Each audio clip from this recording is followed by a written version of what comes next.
The next lesson is about multiplying radicals. So when you're multiplying the radicals, what you want to do is multiply square roots first,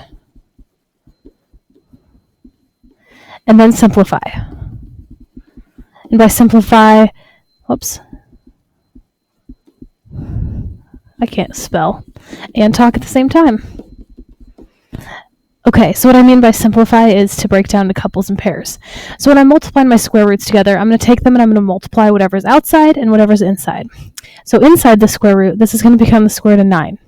Well, I know that 9 breaks down into 3 and 3, which is a couple. So my answer is 3, because there's nothing left inside. There's no single person left inside.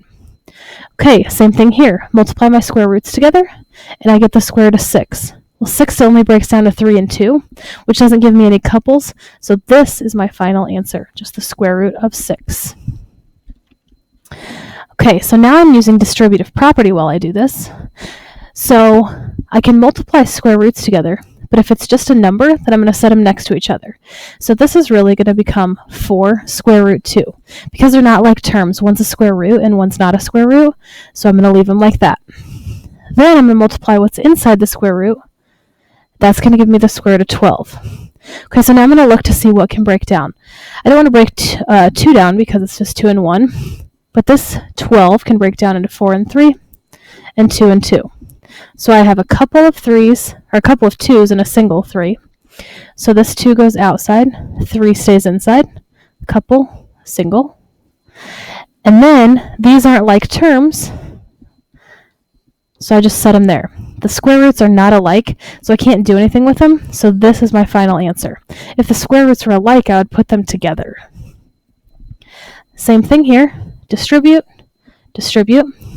So, because one is a number and one is a square root, it's going to be 3 square root of 3. Then I'm going to multiply the square roots together and get the square root of 18. Okay, well 18, I know, breaks down into 9 and 2, which breaks down to 3 and 3. Now I have a couple of 3s and a single 2. Okay, so I can rewrite this as 3 root 2, because the couples go out, the singles stay in. Bring these down, 3 root 3, and my plus sign. Now double check. Are these square roots alike? They're not, so I can't do anything with them. So this is my final answer.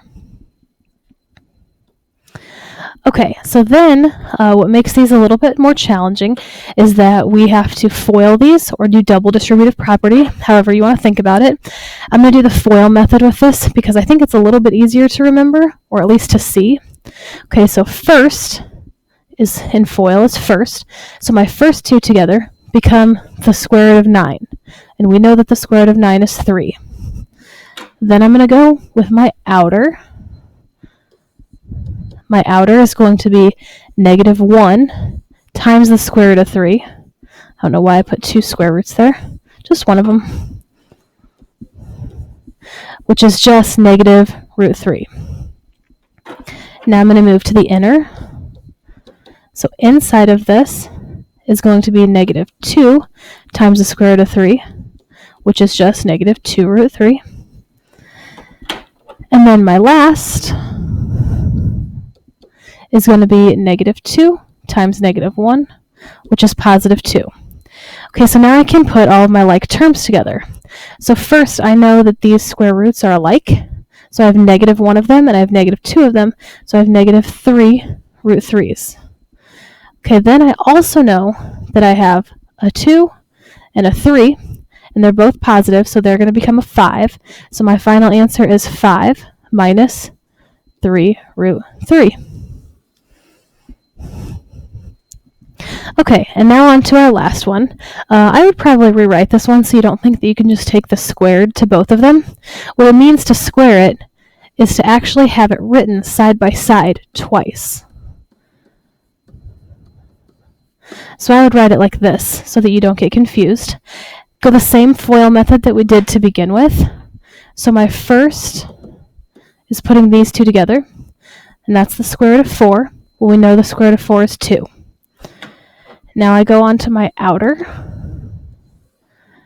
So that is going to be the square root of 10, which we're going to leave as a square root of 10, because that can't break down to any other couples and pairs. Inner, is also the square root of 10. That's going to stay. And then my last is to take these two together, which gives me the square root of 25. And we know that the square root of 25 is 5. Okay, so I'm going to put like terms together. These are alike. They have the exact same square roots to them. So there's 1 and 1. So I have 2 square root 10s. And then my numbers, I have 2 and 5. So that gives me 7. So my final answer is 7 plus 2 root 10.